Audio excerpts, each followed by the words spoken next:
তাদের সবাইকে শুভেচ্ছা।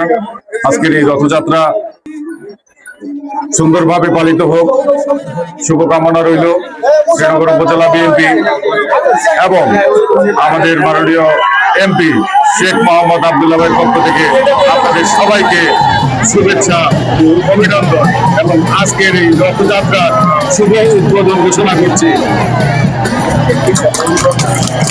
এবং আপনাদের কৃতজ্ঞতা জানাচ্ছি যে এই মন্দিরের জন্য মাননীয় এমপি এই কিছুদিন আগে একটি অনুদান পাশ করিয়েছেন, যেটা 3 লক্ষ টাকা। এই অনুদানের টাকা, এই অনুদানের যে কাজ হরিবাড়ি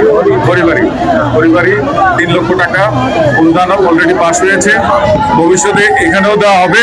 আপনারা সবাই মিলে ঐক্যবদ্ধভাবে তারেক রহমানের যে বাংলাদেশ, সেই বাংলাদেশকে গড়ে তুলুন, এই আহ্বান থেকে সবার কাছ থেকে বিদায় নিচ্ছি। সবাইকে